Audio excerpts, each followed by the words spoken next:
Okay, then I think if you remember last time we discussed about the different modes and then how we can perform the model analysis. We will do some examples on this model analysis later on.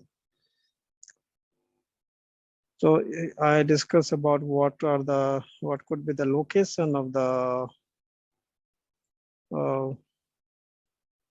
modes that lie or that is for interior area modes, and then those modes which are in the local mode, and then another one which corresponds to the state variables associated with the control modes.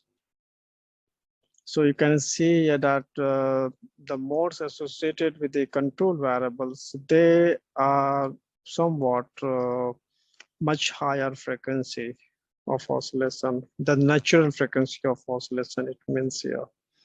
But the inter-area modes, they are lowest one. And in fact, as we discuss later on in the later slide, now in the model analysis, we are interested to know how do the generators they behave, what is the phase of oscillation between the generators, and using the model analysis, we can obtain the right eigenvector, and thus you have these values of right eigenvector. So if you have n bus network, so if there is n bus networks, and I mean to say if there are n state variables, sorry, if there are n state variables, so you get these many modes shape. And then for a given mode of interest, if you want to know what is the mode vector corresponding to for the given modes of oscillation, then these right eigenvectors, which is basically the mode shape, we can plot here as it could be as a conjugate values, and we can plot them as real part and imaginary part. And thus the phasor representation for these right eigenvectors for the given mode of interest, you can now know how what is the phase shift, between these phasors.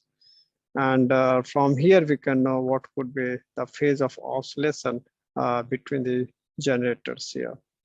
So with this information, what you obtain from the right eigenvector in the form of mode shape, we can know we can know what is the local mode or the inter-area mode and so on. And in this slide, you can see this is a typical one, the mode shape that exists for different mode of oscillation. So you can see here that if it is a local mode, so, and if you remember, the local mode will correspond to the mode of oscillation that exists between several of the generators in the same plant or located nearby plants. So you can see that this will be the modes between the several generators, and this oscillation is in the local area, and here it is against the rest of the system. So this oscillation, what you observe, it is actually corresponding to the that exists in the given area or in the plant itself here. These oscillations you don't observe in the line, the power line that connects the two systems. There could be a multi-machine mode where you have several generators involved, And as in this case, you have local mode of oscillations, and then again in the same power plant, I few have a units. question. Yes. What Yeah. are these arrows representing? These arrows represent the direction of phase, actually direction. So if I say, for example, this one, right? If I take this one, so this will represent the anti-phase of oscillation.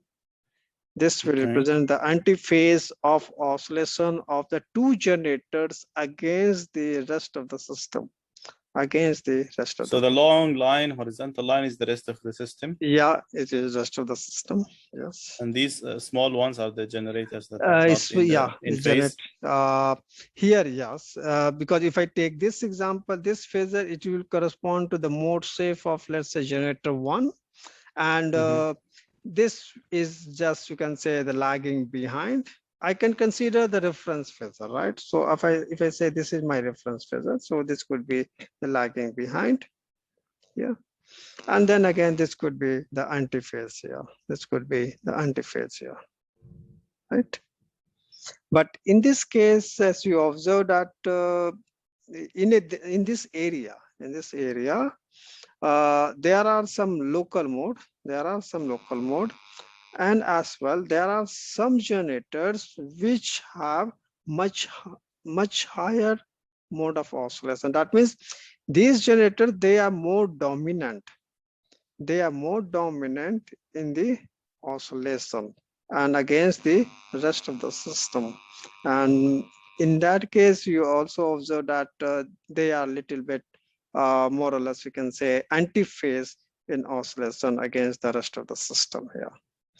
But here you observe that all the generators, but if I say 7 generators, right? 1, 2, 3, 4, 5, 6, 7 generators. So which generator is dominant? But in the local mode, normally we observe that all the generators, their amplitude of oscillation, they are more or less same amplitude, because when you say the word dominant, the amplitude of oscillation of almost all the generators, they are equal actually. But in this case, you observe that for the local mode, the amplitude of oscillation, they are more same, but again, in among them, these generators, they have little bit dominant against the rest of the system. Then again, if you consider inter-area mode, here you will find that there could be some of them, let's say this one, there could be some of them, and they are oscillating against the rest of the system here. And again, the rest of the system, it could be, again, it will not be, in fact, it will be rest of the system means it will be, there will be some more generators in the rest of the system. And and more or less in the inter-area mode, we observe that most of the cases, some generators on the this side, and then again some generators on this side, they are anti-phase with respect to each other. I will tell you exact real system scenario. If I take this one, so this is just an example of a Kundur 2 area, very well known system, and most of the researchers, they have worked on this Kundur 2 area model. What you find here, this is generator 1, generator 2, and again, they are on different buses here, right? In fact, both the two generators, they are connected by few length of the line. Then again, there is another bus where you have a load and then some compensation. And then this is a double circuit line, you can say. And then on another side, you have generator 3 and then generator 4 here, right? So this is 2 areas. So this is area 1, you can say, and this is area 2 here, right? And in area 1, we have 2 generators. In area 2, you have 2 generators. So it is actually 2 area system, 4 generators, right? And in this case, for a given condition, for a given operating condition with the power flow, in this direction, or the power flow in this direction from 1 to 2, let's say, right? We observe the mode properties. We perform the model analysis for this two area system here. For a given, it is a nominal operating point. So that means, let us say, rated value here. What we observe, in fact, from the model analysis, when we perform, we find that there are three modes here, right? There are three modes which have the damping factor less than 10%. So this is what you find here, that less than 5%, less than 10% here, right? Now, if you look at mode 1 and mode 2, right, their damping factor, it is somewhat 5.5 and 5.58 here. And this is the set of the eigenvalues here, right, that which are associated with the mode 1 and mode 2 here. And their mode of oscillation, the frequency of oscillation, it is somewhat nearer to unit 1 hertz actually, right? Now, what do we observe that mode 1, in the case mode 1, it is actually a local mode of oscillation between the generators 1 and 2. So that means for this mode of oscillation 0.958 hertz, this oscillation will be observed only in the generators here, only these two generators. It will be only between these two generators, right? And mode 2 will observe between the generators 3 and 4 in the same area. They are in the same area, or you can say it is in fact you can say it a large generator and then connected to another large generator in another power plant through some length of the line here. So it is actually a local mode of oscillation and being observed between the generators either in the same power plant or between the generators located nearby the plant with respect to the power plant, I mean here. I'm sorry, what's the difference between mode 1 and 2 again? Because I did not get that. Okay. Now, actually, what I mean to say here from the model analysis, these two modes are observed only in generator 1. Mode 1 will be only between G1 and G2, and mode 2 will be only between G3 and G4, right? And okay, but both of them are local area, right? Yeah, yes, yeah, that's what I say. Yeah, mode 1 and mode 2, they are I'm local. saying in the previous slide you mentioned like three types, right? You have this one, local mode, multi-machine mode, and is mode 1 and 2 both local, or is there both are local? Okay. Mode 1 and mode 2, they are local mode. Okay. It is observed only in the only between the generators, either in the same power plant or located nearby power plants. Okay. So yeah, so here it is between the nearby power plants, you can say mode 1 and mode 2, right? Okay. And then another mode what you observe here, it is the mode 3. And this is the what you find here, that damping factor, it is much more poorer. It is low percentage wise, it is poorer. And the mode of oscillation, the frequency of oscillation is also comparatively less here.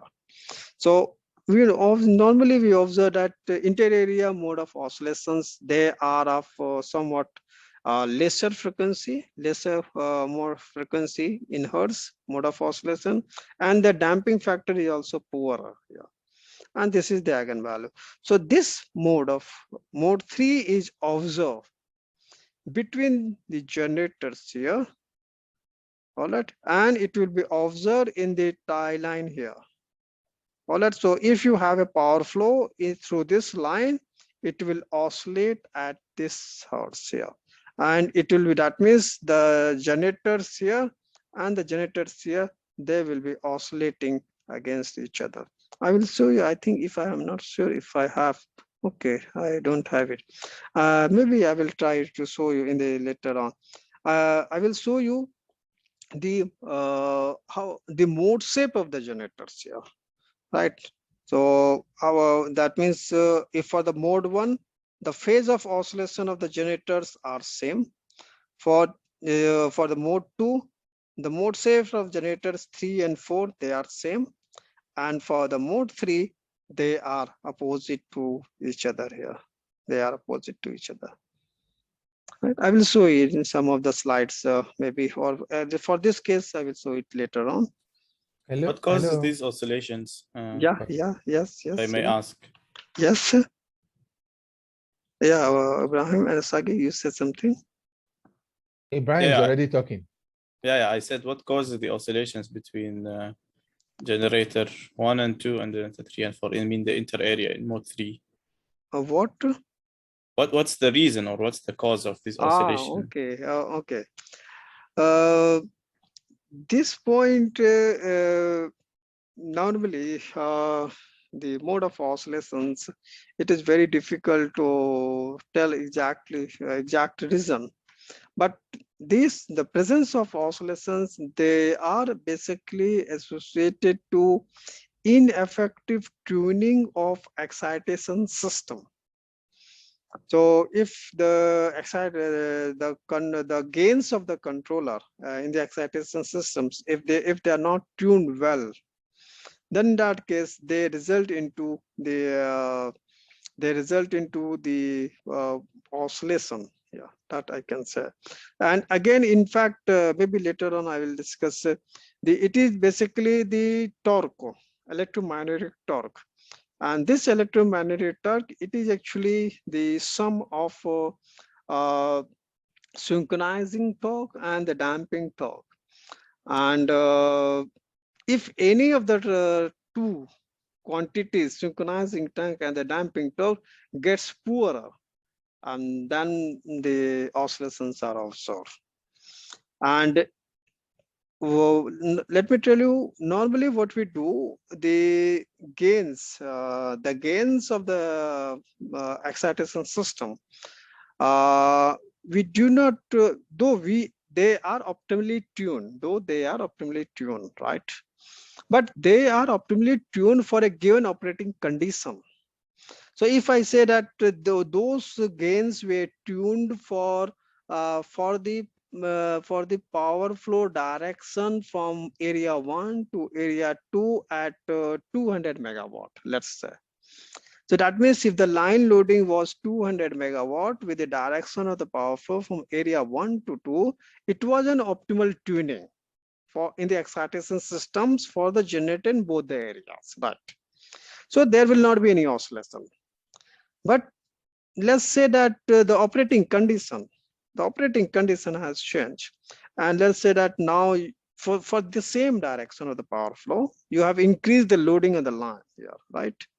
Then you observe that those optimally tuned gains, they are ineffective, and thus they are ineffective to have a higher damping, right? And thus the power that flows in the line, it has some oscillation being observed. So does that mean you have to keep retuning the controller all the time when you have a different operation scenario?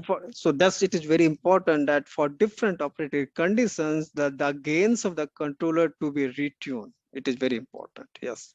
And is this done like every day or for every operating condition? So now this is one case 400 megawatt. Let's say 600 megawatt. Let's say 700 megawatt. So that means you have to tune your gains here. Okay. So do they have like a curve? They take the distribution and then you have the curve of the operating condition versus how much the normally the system operator, what they do, they have the model of a real system, right? They try to develop, in fact, they try to develop an accurate model of your real power network. They try to develop in some software or some tools actually, right? And then they do some contingency analysis. That means if I have this much our generator power from the two generators, and then if I have this much direction of the power flow, then with all the lines intact, whether there will be some oscillation or no. Then let's say the operating condition has changed. Generator outage, generator power has changed. Here the load demand has changed, let's say, and thus the direction of the power flow has changed. Then again, they will analyze whether there is some oscillation or no. So that means for different operating conditions, they have to, that means as a, you can say basically as a offline analysis. They do some kind of analysis in their software saying that, okay, for this much operating conditions, there will not be any oscillations here. Then again, for another example, they will trip this line. Let us strip this line and then see whether there is some oscillation or no, right? Or if I say the direction of the power flow, if I say direction of the power flow is reverse, then they will say whether there is some oscillations or no, and if, then how to tune it, or what should be the tuning parameters in that case. So they do several scenarios of contingency levels for different operating conditions, and then they come out, okay, these are the extreme regions or the extreme contingency levels for which if we come across in our real power system, then we have to be a little bit more careful. That way they do actually, right? Okay. So similarly, then we have some more standard models. I think Osagi, you had a question. I'm sorry. Yeah, Osagi. No, I'm good now. I'm okay now. Okay. I forgot about it. Sorry about that. Okay, yeah. So we have one more. In fact, there are several models available. Where the researchers, they do this kind of analysis. So another one is the New York, England and New York model. And it is actually, this one refers to New England, and here we have New York. And then in fact, there are some more. In fact, this is, in fact, the complete system has 5 areas actually. So I can say 1, 2, 3 here, then another 4, and then 5 here. But in New York and the New England, they are represented by detailed models. So that means New England, they have all the generator represented, all the lines here. Same way, New York is interconnected, right? It is connected to New England through a line here, right? And they are also represented by detailed model of generators and the lines and the loads here.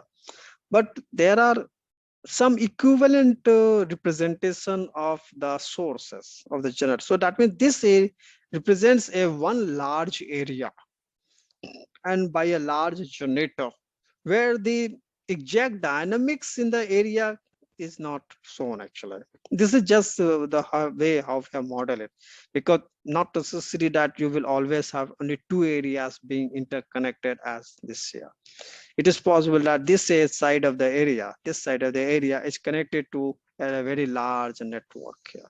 So these 3, they are actually equivalent generator source. They are not represented as the individual detailed dynamics of the areas here, right? But they are interconnected by some lines here, right? They are here connected by some lines.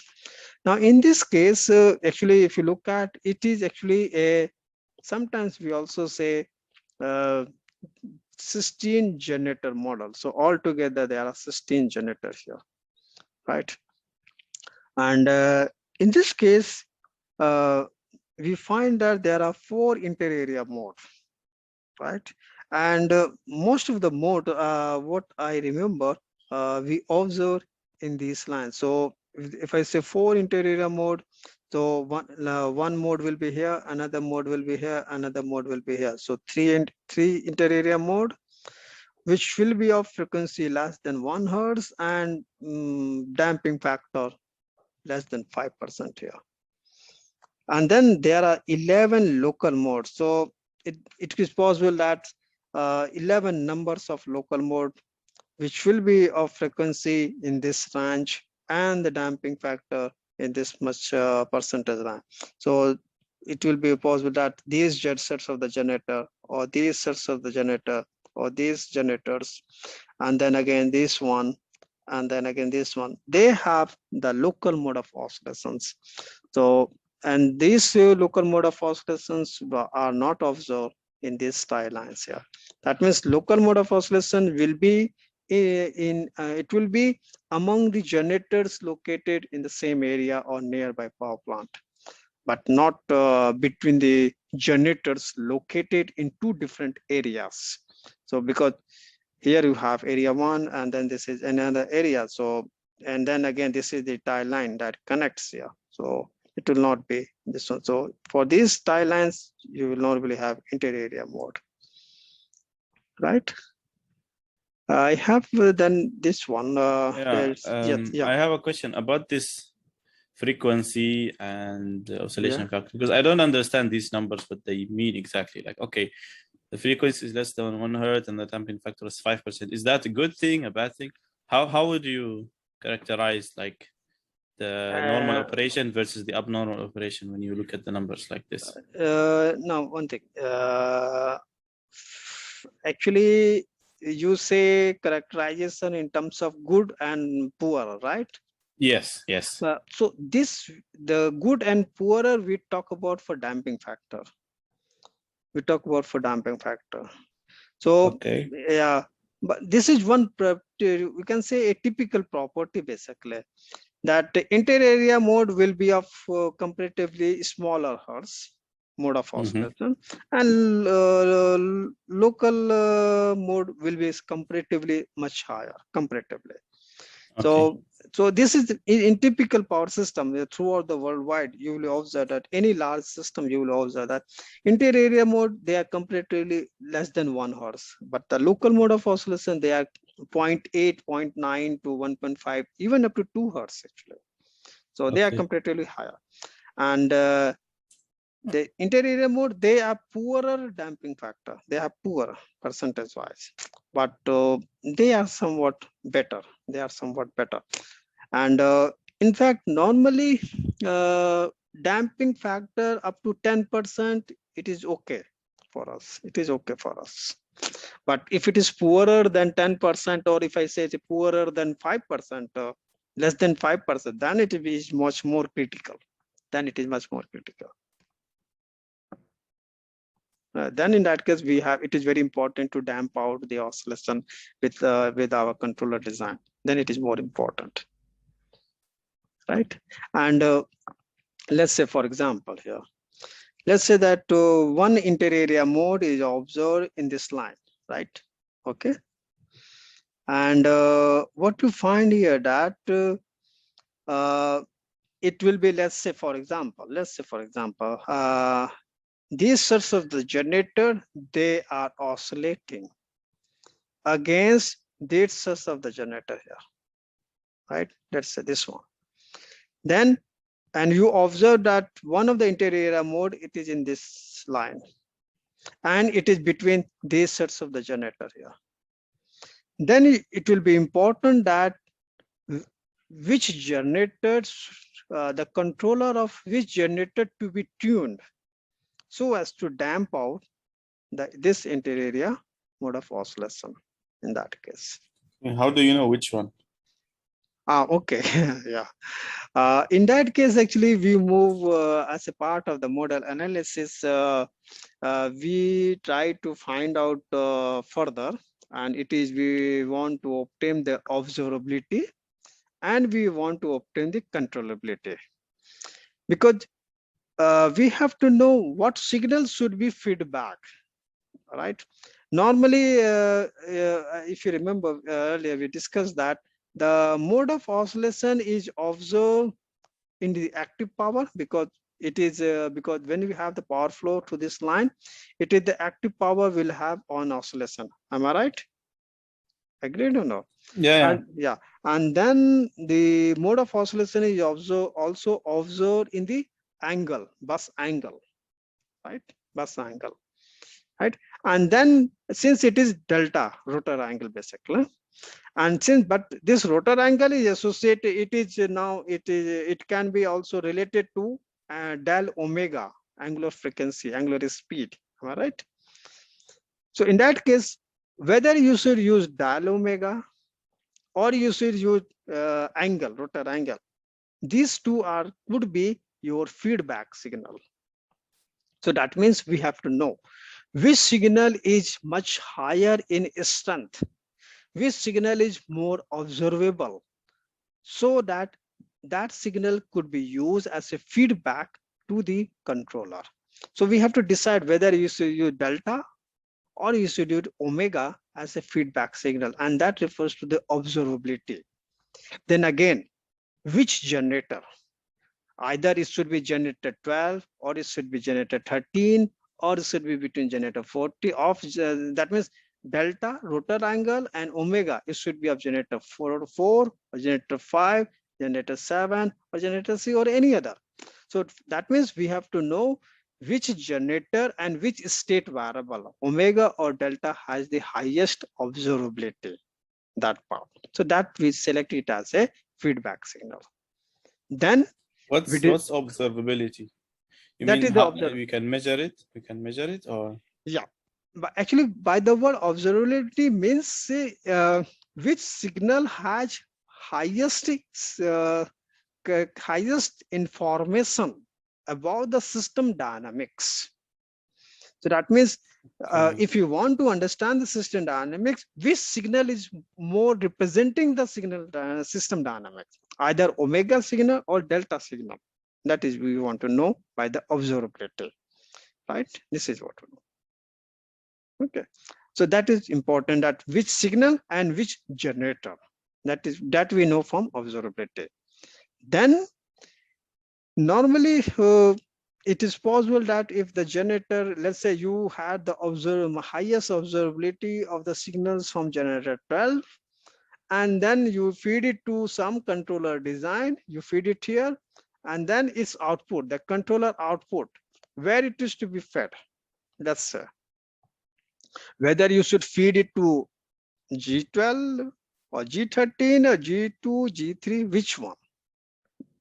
Then again, we are interested to know controllability, right? So that means which generator represents the maximum controllability in the design, and that signal has to be as a that means the generator, should be given as a input from the controller.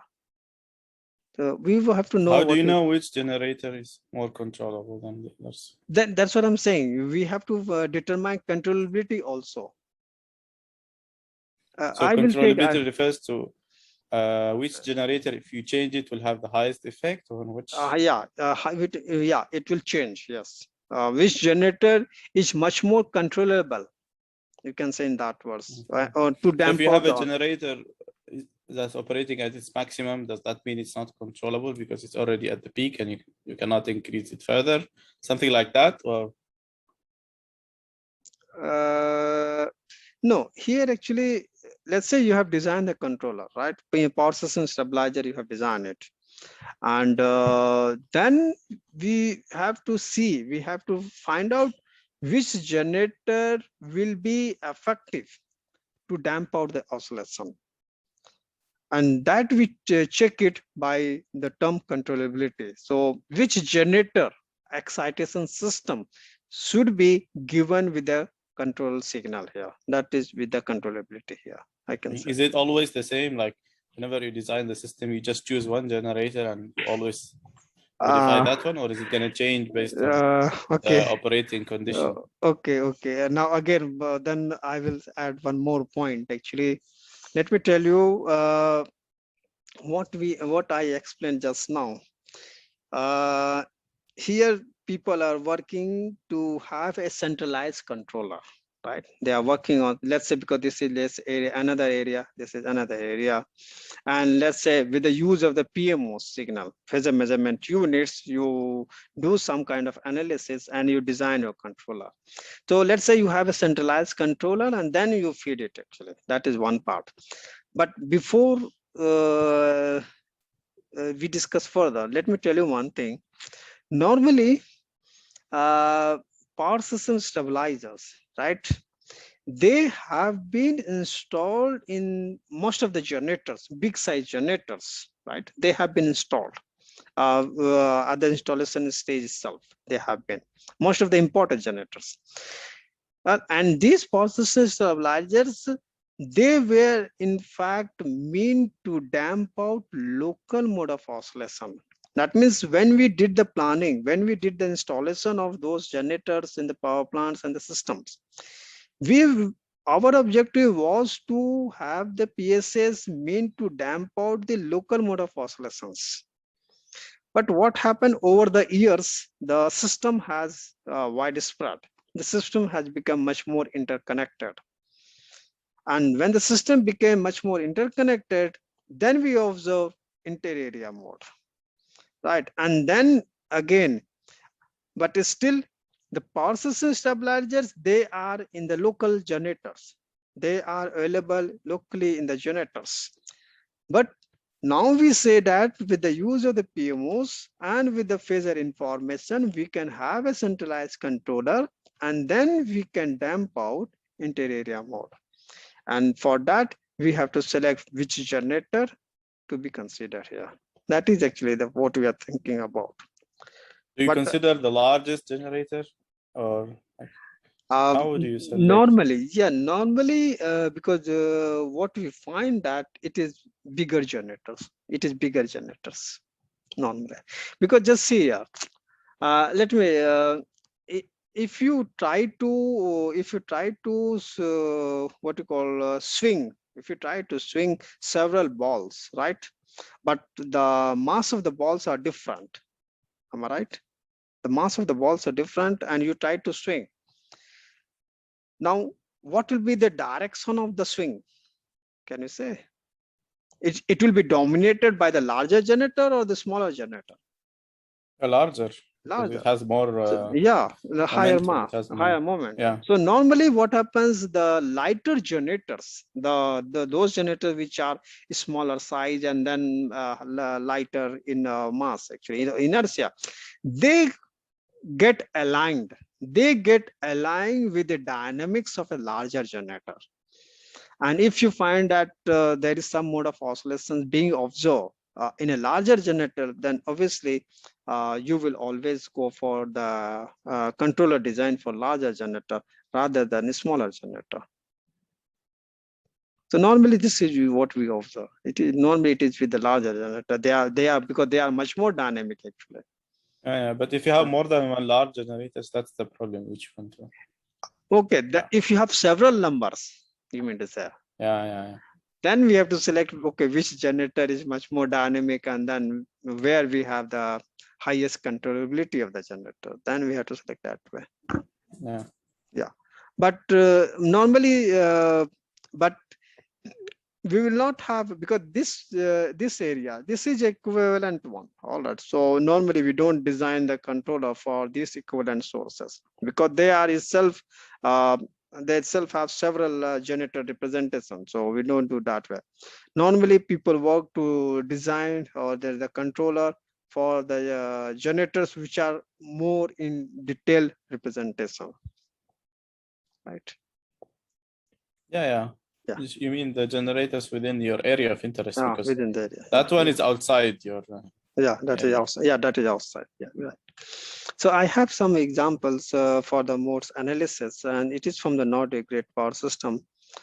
And this is the case of a Hassle power corridor that is between the Norway and the Sweden side.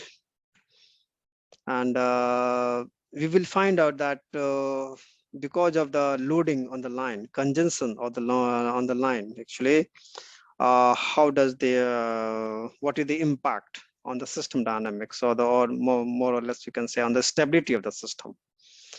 So because we have the power market, and thus if you have high loading of the line, how it has a negative impact on the system stability, we want to discuss. Yeah.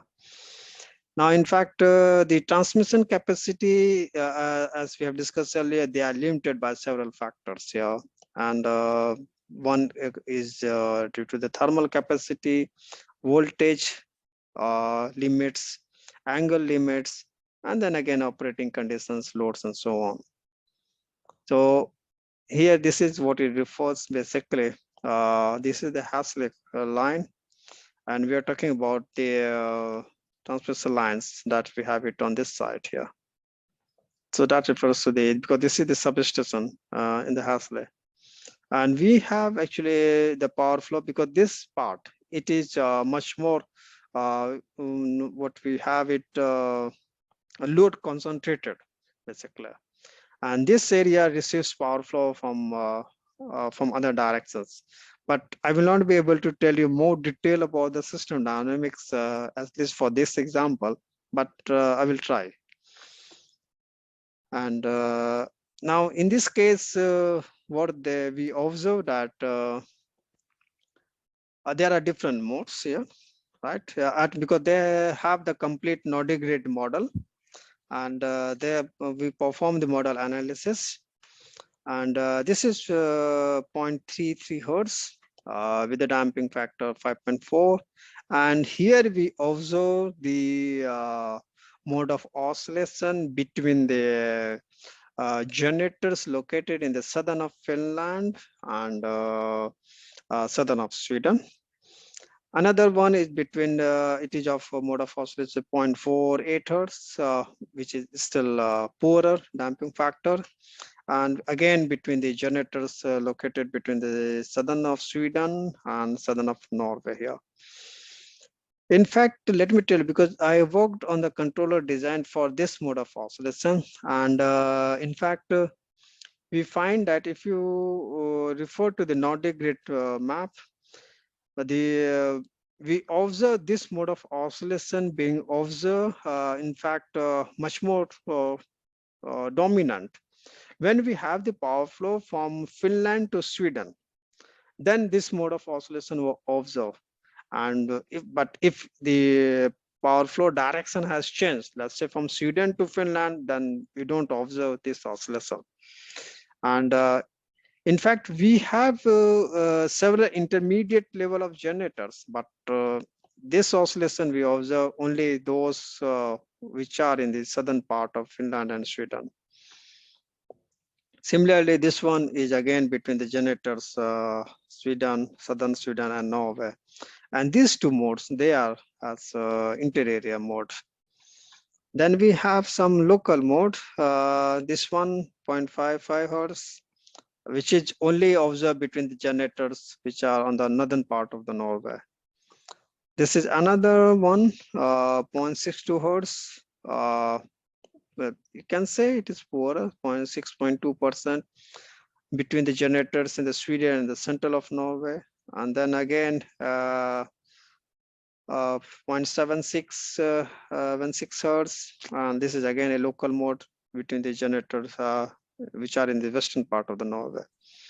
Now, with respect here in the relative damping, it seems like the inter-area mode is higher than the local area in terms of damping. So you have 5.4, you have 3.9, you have 6.2 here, you have 1.4. In that case, okay. Yeah, because if you refer to this one, this is a local mode and the damping is poorer than interior. Yeah, very poor. Yeah, that is possible. That is because, let me tell you what we have discussed earlier. It is not necessary that the damping ratio of a local mode will be higher than interior mode. Not necessary, actually. Not necessary. It could be poorer. It could be poorer. Not necessary.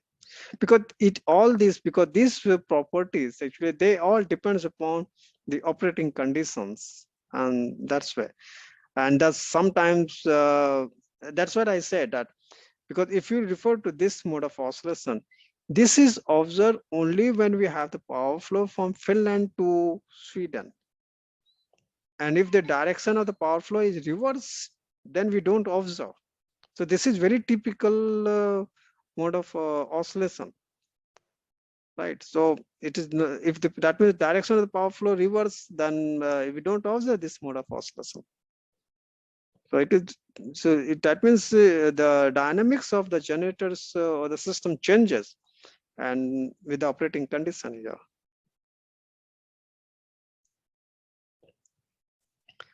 So if you refer to this one, 0.33 hertz mode, so yeah, this is. So you find here that from the mode shape, the generators which are in the southern of the Finland, they are oscillating against the generators which we have it. In fact, here it is listed down some of the generators from the Norway side, and then again some of the generators on the Sweden side, and then again to those which are on the eastern Denmark side. So you can find here that, and again, the amplitude of oscillation the amplitude of oscillations is much higher for the generators which are on the Finland side. And these generators, that means they are more dominant to this mode of oscillation. And against the, in fact, it is, you can say the entire Nordic grid actually, because here you have generators from the southern Norway, then you have eastern Denmark, and then southern Sweden. So it is almost the entire part of the Nordic grid actually. And these generators, they are oscillating against the rest of the system here. And they are more dominant. One question in here.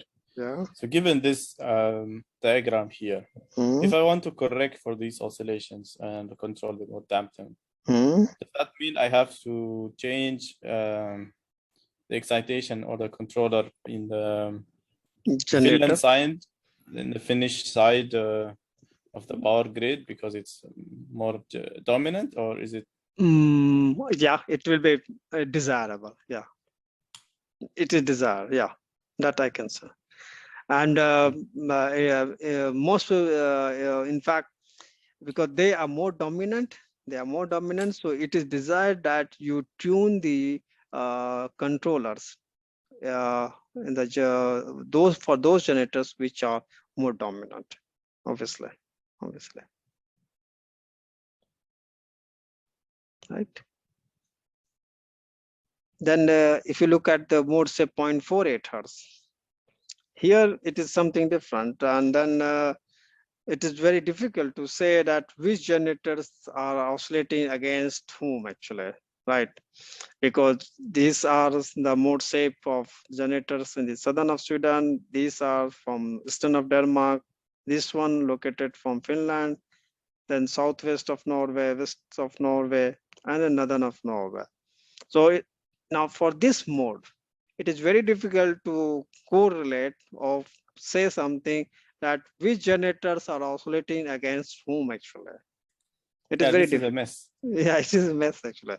And how can you tune this? No, in this case, tuning is much more challenging. It is very difficult. And Finland is standing by itself.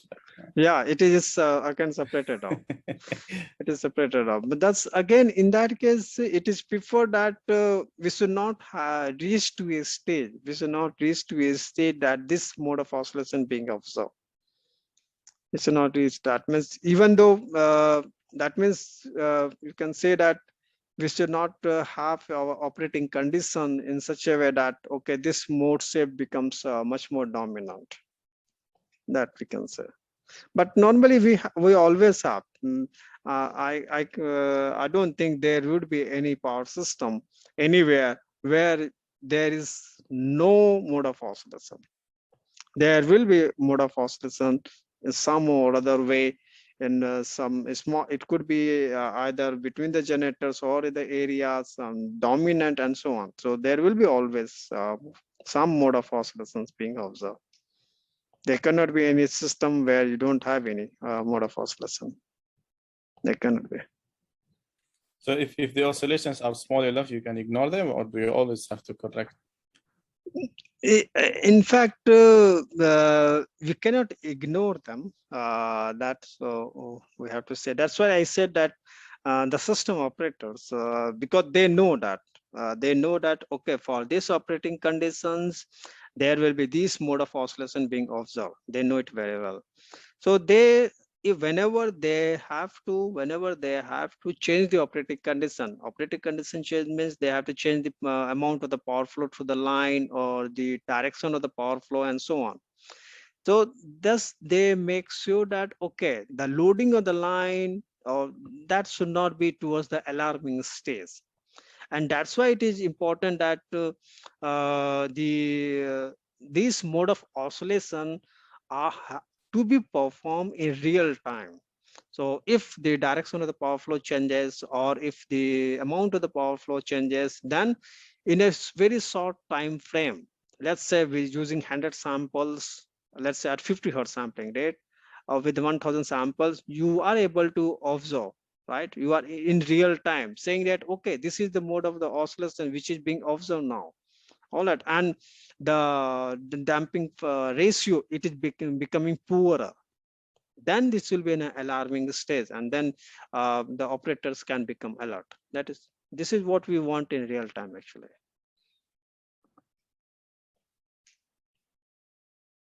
Right. So if you look at 0.5 hertz, so here you can see in this case it is what you say, the local mode, because you have the mode, say most of the generators here, right? So this is will be as a local mode of oscillation here. Similarly, even in this case, they are much more because the amplitude here, because this is to unity, but here it is much smaller. So this could be more or less like a dominant one here. Then, yeah, with respect to the Hasley corridor, when you look at, and here they have the line that connects here. It is a 422 kV, and they have, in fact, this is what they have done through the analysis in the model, and they have tripped the one of the 420 kV line that is between Hasley and Halden, and they did some study. What they have it? They have increased the amount of the power flow, right? They have just increased the amount of the power flow through the line from 1000 megawatt, 1200, 1400, and so on. So in steps.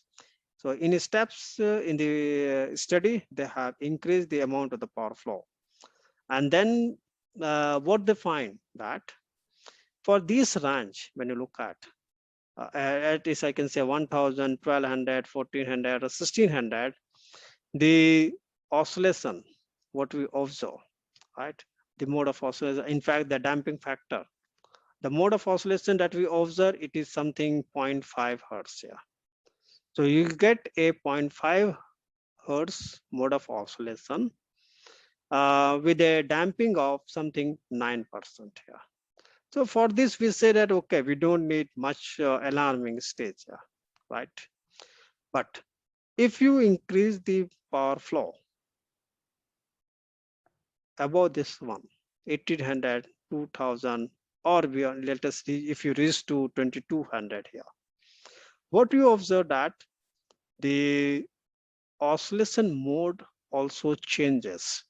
Earlier, for this much range of the power flow, for this range of the power flow, the mode of oscillation you observe 0.5 hertz, then damping 9% something here.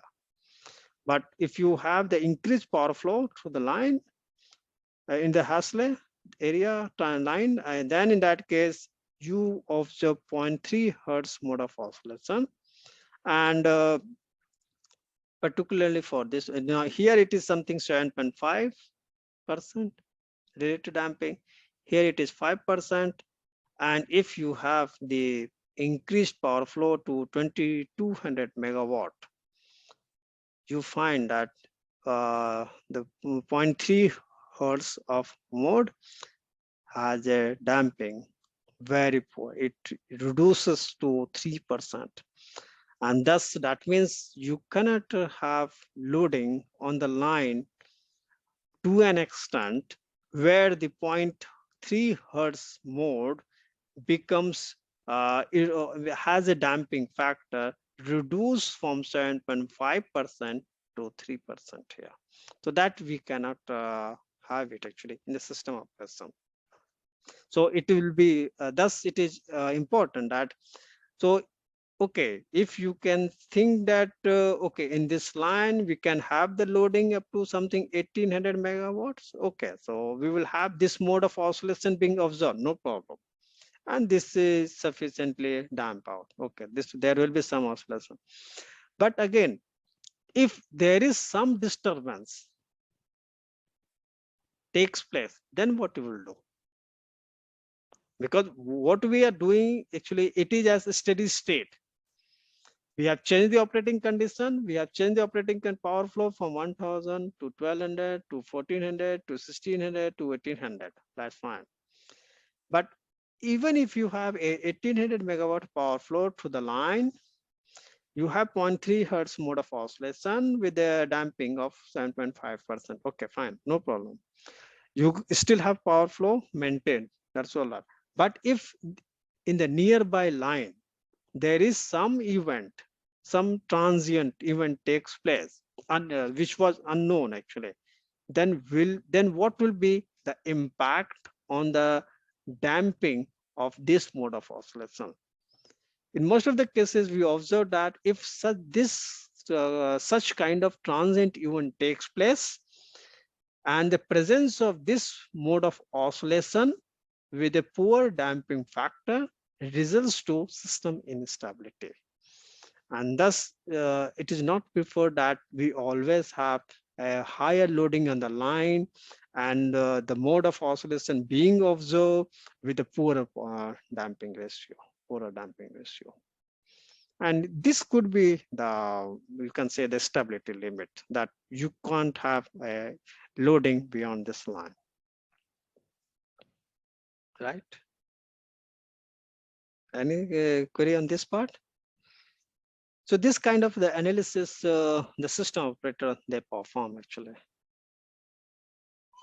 Is it okay? I go further. Yes, please. No. Right. So here they are. Can we take a break? Oh, okay. Fine. Oh yeah. Fine.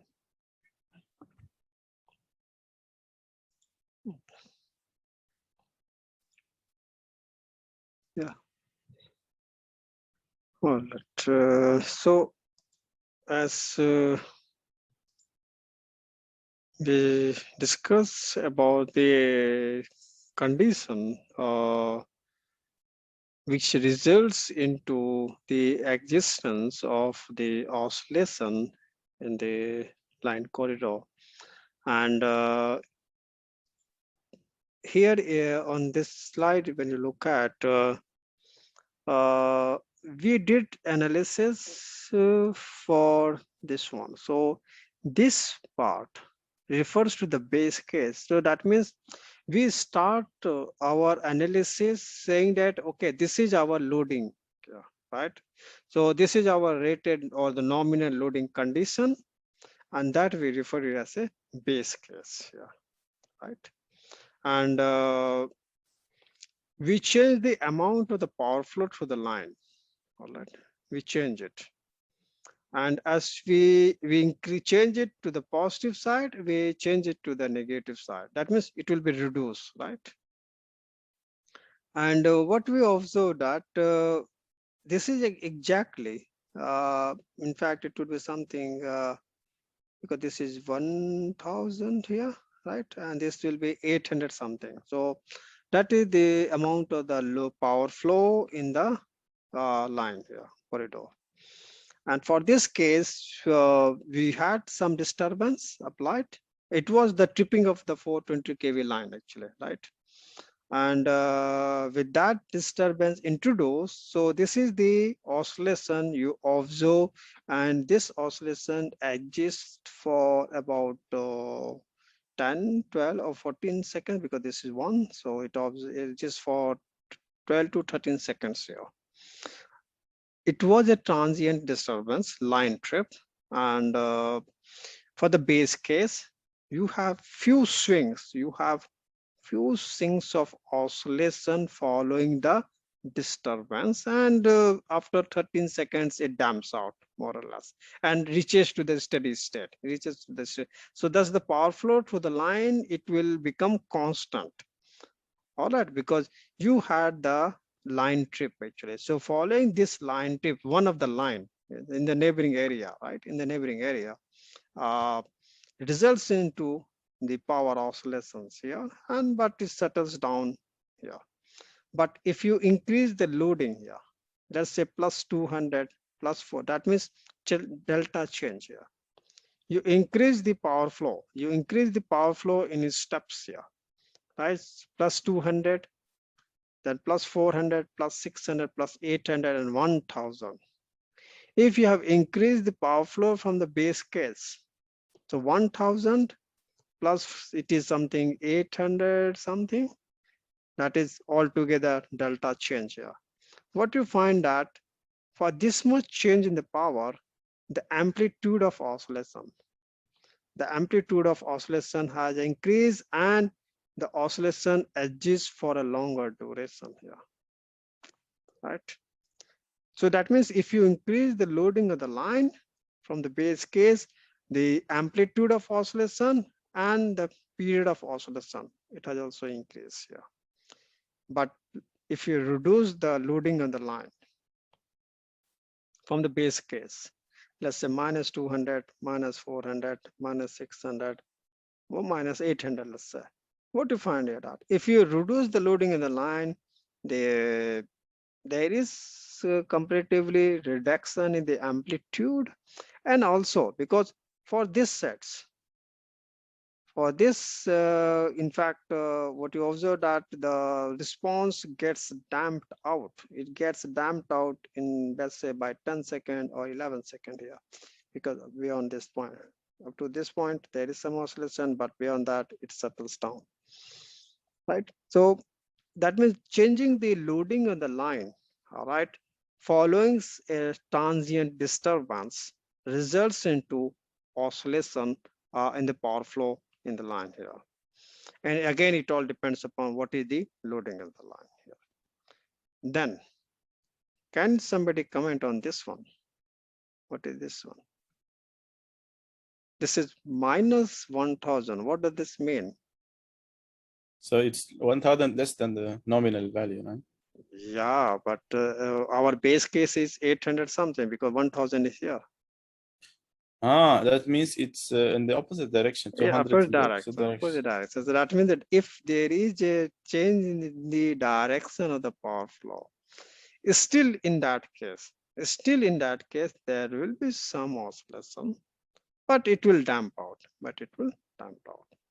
That so thus the system operator, they do this because let's say in the system they will trip one of the line, right? They will trip one of the line and then they will analyze system behavior. And let's say that they want to analyze the line, this one, Hasley corridor, all right, for the different operating conditions. So they will change it and then they will say that, okay, we should not increase the loading on the line beyond, we say something 1000. So we should not increase it beyond 1000 or 1000 something or so on. So you cannot have more loading on the line here, right? So that will, otherwise it will result into more oscillations here. Right, so in most of the cases, it is preferred that your line loading should be something around 600 megawatt or 700 megawatt only. Right, but the point is, are you able to effectively use the capability of the line? If this is the situation, huh? You mean if you reduce the power flow? Yeah, that's what, because let's say the power market has the need. Power market has the need that this much power flow should take place in the line between the areas. Am I right? But if your line is not effective, right? If your line does not allow to have higher loading, all right, and if you find that because of higher loading the oscillations are observed, then this is again a revenue loss basically. So there has to be some measures. There has to be some measures to damp out these oscillations, particularly for a higher loading conditions on the line. Right. So that's why it is important that, though, just see these oscillations when you look at, because you see it is just 2 seconds, right? And so that means because it is of somewhat 0.3 hertz. So what will be the time period here? 1 by 0.3, how many millisecond or a second? It is very slow. It is very slow oscillation. It is very slow oscillation, right? Because this is one, right? Peak to peak. This is something 5 here, and this is something 7. So that means this is 2 seconds. Am I right? In 2 seconds, you get one cycle there about, right? So it is very slow. It is very slow oscillation, but still it is important. But still it is important. So thus again, they had another one analyzing that so let's say they had the initial condition, something, this one, and then they, because this is the curve which they have it for delta power 0 megawatt, this one, the black curve, right? It is this one. And then they have changed the power flow, they have reduced it, and they have also increased it here, right? So now you observe that with increased amount of power flow, the amplitude of oscillations, and then they are damping, that means it gets poorer here. But if we reduce the power flow from the base case, because this black line represents the base case here. Well, so that means there is no disturbance here, basically, you can say, the nominal rated value, you can say. And for reduced amount of power flow, then the oscillation becomes reduced. You have less oscillation in the power flow. So this, in fact, so here the system operator, they want complete guidelines so as to know what will be the stability limits for which they are allowed to operate, actually. And this, they want it in the operator planning stage itself. And for that, they have to know what should be the damping, and then again, how the transient stability can be improved. So in fact, in that sense, what we plan now, that these inter-area oscillations, right, what we observe in our power grid, they should be identified in an online form. That means in real time, this should be identified. So we have our network, interconnected network.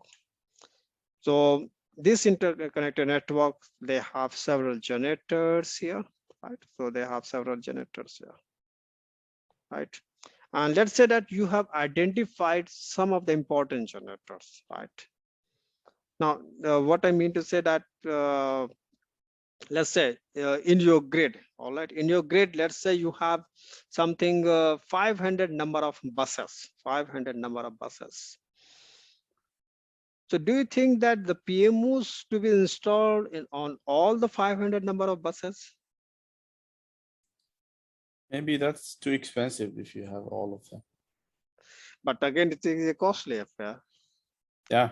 It will be a very costly. Maybe you can do the major ones. Theoretically, okay, it is agree. We can say that, okay, you must have the PMOs installed because all the buses are important, because some of the buses can be the load buses. Am I right?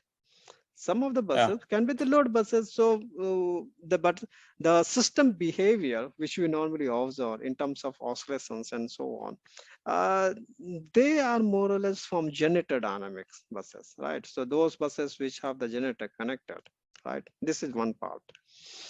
And then why should we have the PMOs installed on every buses? So then again, we have to know what will be the optimal number of PMOs or the optimal number of buses on which the PMOs to be installed. So we will select what will be the optimal number. So that means we will identify something 50 numbers or some 10 numbers or 20 numbers. And we will say that, okay, these are the buses, they are very critical.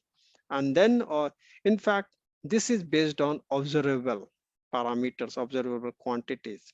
And then we say that, okay, these are the buses, these many buses where you have the PMOs installed. So for that, actually, let's say that you have the PMOs installed on some of the generator buses here. So what is shown here, we have the PMOs installed on the generator buses here, right? And then we can have some way of having online identification for inter-area oscillations monitoring. So you only select the generator buses or select some of them? Now, if your problem is on inter-area oscillations, right? So these oscillations will be mainly between the generators. Am I right? you will not get the inter-area oscillation between the load buses. Agreed or no? Load buses. Let's say bus number 35 is a load bus and the bus number 40 is the load bus. You will not get inter-area oscillations between the load buses here.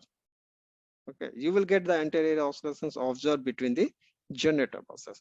If your objective is for monitoring the inter-area oscillations, then you will get the PMOs installed on the buses where you have the generators connected, right? And again, remember, these PMOs, they are in the substation. And then again, in our grid system, in our complete power system, there are some of the other substations which are just interconnecting substations basically, which are neither generator buses or nor even what you call is that load buses. They are just interconnecting bus substations or the buses. In that case, it is not required that these PMOs to be installed on the interconnecting substations, not necessary, right? So in respect to the inter-area oscillations, your importance will be on generator buses, okay? But let's say you want to also have online identification or online monitoring of voltage stability, then what you say? Yes. I don't understand that. What's online No, identification? inter-area oscillation is between the generators, right? Okay. Yes. So definitely then in that case, I will prefer all the buses which has the generator connected, right? I will prefer. If your problem, if your problem is to monitor inter-area oscillations, right? Okay. But if I say that I also want to monitor online voltage stability, then not only inter-area but also voltage stability, then which buses you will select? Voltage stability. Voltage, you care about the load in this case? Then you will go, because voltage stability is much more critical on those buses which have load connected. Okay, because the load is the disturbance. Yeah, because if let's say the load has increased or reduced, then the voltage at that particular bus will be more critical. On generator buses, it hardly matter, because in generator buses you will not have any load connected. Am I right? Because at generator bus you will always have excitation systems and the controllers to maintain the voltage here. You will always have it. So, and this bus is not load connected, so the voltage at this generator bus, it is hardly being critical. But if it is a load bus, let's say somewhere here, if I, for example, if I make it somewhere here, I observe that there is a load bus here, right? Yeah, there is a load bus. Then, and you in that, because voltage instability will be more critical where you have load connected, because load disturbance takes place, and if load and if you are not able to compensate the reactive power locally, then the voltage will drop, right, because of the increased load demand. Then in that case, you will require the PMOs to be connected even on load buses. So thus for voltage stability, it is more important to connect the PMOs on load buses rather than generator buses, right? So altogether, we have the PMOs connected on some of the generator buses and some of the load buses. We have it, but we don't connect PMOs on intermediate substations. Yeah, we don't connect. Okay, so now if you have these PMOs installed on the generator buses, then with the angle of variation shown, and then again for different generators, it is possible to have online monitoring of inter-area oscillations. So we have some of the tools developed. I think maybe in the smart grid course, I have discussed some of those tools. And here we have these, maybe I will discuss in this course also, what are the different methods and the tools which are available for the such analysis. In fact, we have the Packdyne. This is a special software which will have the use of linear power system model. Through this, we can perform the model analysis. We can obtain the eigenvalues, eigenvectors, and the mode shape. And even we can perform the model analysis in the MATLAB if your model is, if you have a linear model. Then there's some another tools are available in the Power Factory. In this case also we can perform eigenvalue analysis in the mode shape. And then the most commercial software, the most commercial tool which the power system engineers or the system operators use, it is this one. This is developed by Siemens basically, and this is the power system simulators for engineers, which is it is a commercial tool, commercial software, which the system operators, all the power grid operators worldwide, they use this software. It is much versatile, at least in terms of the system dynamic behavior. So, and in this case, they have developed a Prony method to determine the critical mode. That means those oscillating modes which are associated with poor damping factor. And PSCs, in fact, this software tool, we can have at least 1,000 number of buses. It can be developed. That means this PS software is such a versatile that we can have a very large network of the power grid developed in the software. Yeah, that is possible. So now I will just give you the concept here. What we apply for the online mode identification. Right, so we have the PMOs installed on the bus here, right? You can see we have the signal from the through the PMOs. What we do, we take a range of samples here. So that means at a regular interval, in a sliding window form. Right, let's say this is just an example saying that, okay, with a sliding window of 10.24 seconds. So you take samples, let's say at 50 Hertz sampling rate, you take a window length of 10 seconds something, yeah, right? So that is sliding. And again, normally it is preferred that none of the sample information is missed. So what we do normally, we take an overlapping at least up to 80% of the samples, right? So if this is the real-time signal, so the first sample, then the second sample, the second sliding window, should have an overlapping length of at least 80% of the samples here. So that's the new samples will be only about 20% here. Then the third window length, again, it will have the 80% of the previous samples and then 20% with the new samples here, right? So that's why we call it a sliding window. So that means this window length, which we use for analysis, keeps on sliding with the new samples only about 20% here. Right? Normally we use 20% and 80% as the overlapping with the previous window length here. Then with these samples available for a given length, for a window length, we do the discrete Fourier transform. So because these are the samples here, right? So in the form of packets. So, and then we apply discrete Fourier transform because this is a continuous signal here. So thus we apply a discrete Fourier transform on the sample signals. And here we obtain what you find here, that this is actually the power spectrum. So here you observe that, okay, it is this mode, because this is 0.5 hertz and this is something 0.8 hertz here. So around 0.3 hertz, you have higher power spectrum, the amplitude of the signal here.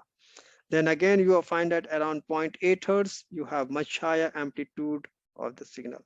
So that's from the power spectrum, which you obtained it from the discrete Fourier transform, you identify the dominant mode here. So, okay, then you say that, okay, because you observe that there are some more modes here. One is of 0.3 hertz, another is of 0.8 hertz. Then which has the lower damping ratio? You will decide that. You will get that value also. From there, you will say that, okay, for us, the mode of interest is the dominant one. So we will identify, let's say. Then once we have obtained this power spectrum, then again, in some cases, right, and again, in some cases, we do the resampling, right? We do the, again, for the same signal, we do the resampling, and then from we can obtain a clear representation of the mode which is present in this signal here. So with this power spectrum as shown, we find that, okay, it is 0.3 hertz mode which is actually present, because there are some limitations of the discrete Fourier transform basically. And thus it can be said that this mode which is present, it is because of error introduced because of the technique here, that you can say. So, but thus with the resampling applied, so the mode which is present, it is 0.3 hertz. And thus you can have the phase of oscillations or the amplitude of oscillations. That is possible. So, and from here we can also estimate the damping, right? Power and time, how it is changing. That means what is the rate of decay of power with respect to time. So thus for every samples we can know, okay, what is the decay rate, and thus we can determine what is the damping ratio here. We can estimate it. And all this part for all the generators. Let's say that you obtain the signal for all the generators in the system, right?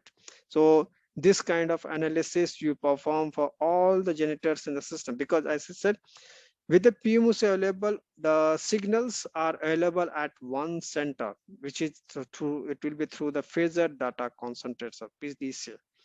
And once those signals are available in the PDC, you can perform this analysis for all the generators in the grid. And then you can obtain what is the mode shape. So you can find here that, okay, this is the shape. And you find that, okay, these are the sets of the generators here. They are participating dominantly to the given mode of interest here, right? And again, you find that these sets of the generator, and then we have one more generator here. We have one more generator, which is participating. So that's, in fact, all these generators here, they are against this one. So that's from the mode shape, you can, okay, to this generator, which is participating dominantly to the given mode of interest here. So that is one way through which we can have the monitoring of the oscillatory modes in the system. Yeah. So this is one of the technique actually, right? But again, there are different people here, because here because let me tell you, in fact, the how you process the signal, from the PMOs, that is important. And discrete Fourier transform had been in use a long time back, and it has some limitations. And then, but over the years, people have suggested some other advanced signal processing techniques through which we can obtain accurate information about the mode present in the signal, and thereby estimate this mode shape and even estimate the damping ratio. That is possible, right? Any question on this? Yes, please. No. Is it okay? Yes, Ibrahim or Sage? It's Okay, okay. So this is another one.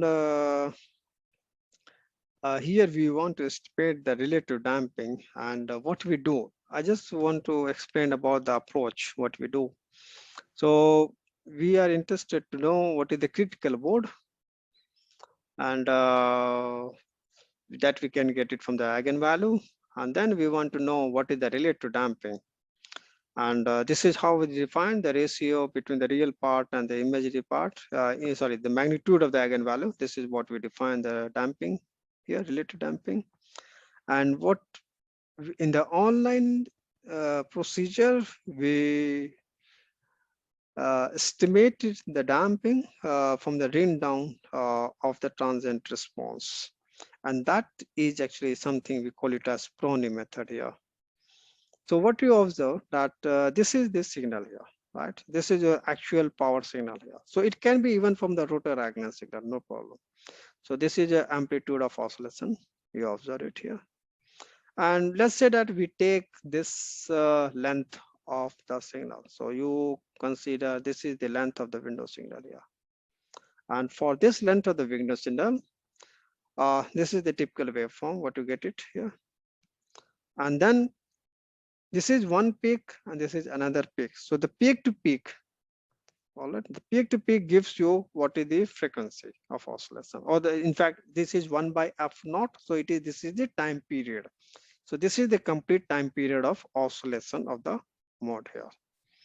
And let's say that you want to analyze 1, 2, 3, 4, and 5. So there are 5 swings here, 5 cycles, right? 1 cycle, second, third, fourth. So there are 1, 2, 3, 4, 5. Yeah, 4 cycles here. So this is 4 cycles in this much time period, right?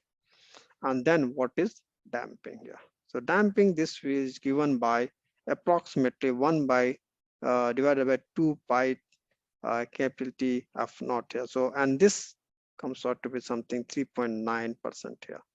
So this is one way, one of the approach. This is actually the Prony approach, which we normally use for estimation of the damping in the real-time signal. So we decide what should be the length, what should be the window length here, and then how many cycles you have, and because we know what is the frequency mode of oscillation, and then from there we can estimate what is the damping ratio here. So that is this relationship we can know, right? So that is the most simplest approach which has been applied in the PSDC software as well. Yeah. But over the years, there had been some more effective tools, some more effective techniques being developed for the estimation of the damping. Yeah, there are some more techniques. So in fact, as I said, because just see here, remember one thing. Hello, Prof. Yes. This, on this page, from the fourth cycle, is it T over F naught, F0? What's the formula there? This is 1 by 1, yeah. No. 2 pi up. F naught. This one, F naught. No, I'm talking of up. Come to the first one here. This formula, yes. T over F naught. Is it T over F naught? This one. Yeah, is it 1 over or T over? 1 by F naught. 1 over F naught. It's okay. 1 by F naught. Yeah, because just see here, F naught is, when we say F naught, it is the mode of oscillation, frequency of oscillation. This is F naught, right? And this scale, it is in second. This is time. So the time will be inverse of frequency. Right? Yeah. So this is in inverse of frequency. Yeah. So that when you represent the time period, when you represent the time period of one cycle, it will be inverse of frequency, mode of oscillation frequency, right? It is this one. Okay. And but one thing, yeah, is it okay, Sagi? Very right? okay. I didn't see the Okay, formula. yeah, okay. Yeah. One thing you must understand that for Pony method, we use damp signal, more or less damp signal. Just see here. It was this instant of time you had applied some disturbance, right? When you have applied some disturbance, some transient, you have higher amplitude of oscillation. So the initial swing for the estimation of the damping has been ignored here. You try to take into account those portions of the swing in the signal which is more or less damped out. That is actually, I must say, it is actually the limitation of the approach. And this is how the damp signal can be written down as a mathematics fair. And this part represents to the eigenvalue, and this gives you the damping factor. And thus the frequency, we get it from omega here. So yeah, this is actually the photo sort from the analysis what you obtained it from PSDC is a tool actually. So that is using the Pony analysis. So with the selection of all these, so with the real-time signals, you can know, okay, what will be the damping estimated from the signal here. And then there are some more approach or tools which have been developed, and thus this is another one which is referred to as PS guard. This is another tool, provided monitoring tool, which is for monitoring of the phase angle signal here. And this has been in use. It has been developed by ABB, and thus this can help the operators about the real-time information for the signal here, mainly the phase angle signals here. And thus this will be useful for successfully reclosing of the lines and so on. So if we are able to know what is the real-time change in the phase angles, so that could be helpful for the operators here. And these are some of the benefits that you can get it from the monitoring the phase angle. You can have improvement in the stability and security and so on, safe operation, and then and again you can have the monitoring for line that is the thermal monitoring of the line, voltage stability, power oscillation, and so on. So this PS guard tool, which is provided by ABB, can have wide applications. Here it shows some examples for the line thermal monitoring. That means loading of the lines basically. And because that could also be, as I said, it could be the cause for voltage instability. So thus it has to be monitored. And this one, and then in fact, we have again the algorithm works on the measurement of voltage and the current signals from the PMOs. Estimates the impedance and the center admittance of the line, and then based on the properties of the conductor materials and so on. So we can estimate what is the line thermal rating of the line, in fact. Yeah. Then this is another, as I said, for PS guard is for power oscillation. And here it shows an example how it can be applied. So this is a line showing that we have a loss of power plant of this much, and then how wide area signals could be used for power oscillation monitoring. So they talk about, they have the frequency signal here, and then the frequency of the Greece side and the frequency of the Switzerland side, how they could be useful for the oscillation monitoring. Yeah. But here they have used Kalman filter techniques for for frequency estimation. Yeah. Now, in this case, we can, Prof, yeah, hello, Prof. I yeah. sure we will not stop here. Even some of our colleagues have gone. The time. Sorry. Yeah, just we will need to stop here. Yeah, yeah. Okay, okay. Yeah, it's Thank you. okay. So 7. Okay, fine. Okay. One thing I wanted to say that because I would request you all to go through the lectures which are available